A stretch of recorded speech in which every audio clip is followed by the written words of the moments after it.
Welcome po muli sa aking channel. Ngayong araw, magde-demo tayo ng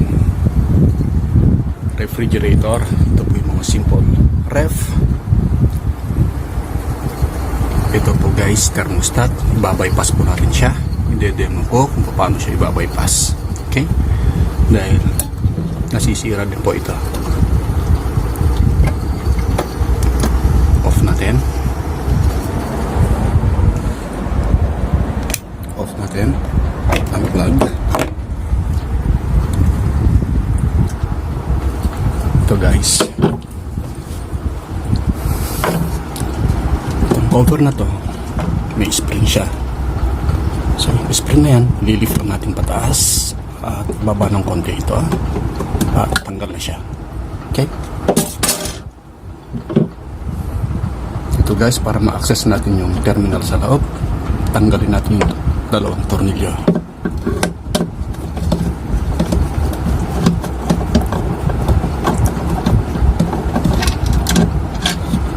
Ito yung isa. Pangalawa.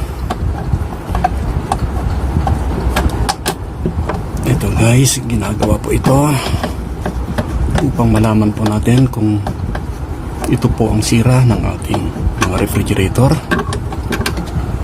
Pati din po ang ating water dispenser. Okay. Ang water dispenser, gumagamit din po sila ng thermostat. Okay.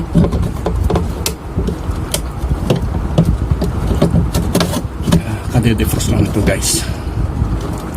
Okay. So, pwede po natin siyang hilain palabas. Okay.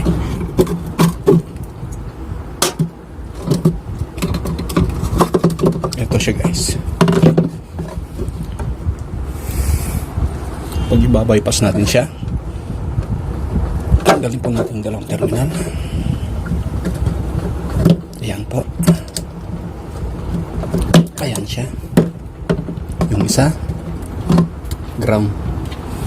Ngayon, kailangan natin ng metal.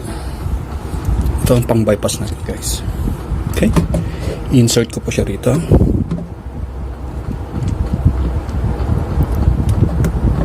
And then insert ko rin po sa kabila.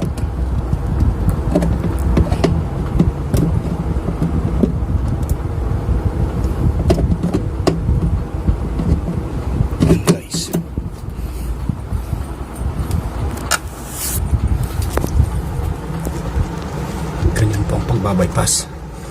Babypass natin yung analog thermostat.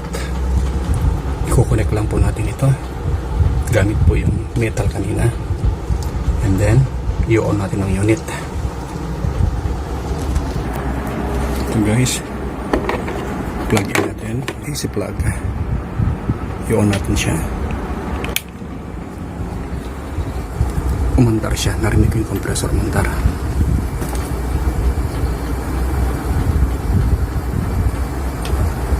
Guys, gagamit natin ng clammeter. Set na po sa ampere at ilagay po natin dito. Okay, ayan guys, umandar siya. Kung bago ka sa aking channel, paki-follow po ako sa pamamagitan ng subscribe at pag-click na rin ng notification bell para updated ka just in case na meron tayong bagong upload na video. Maraming salamat.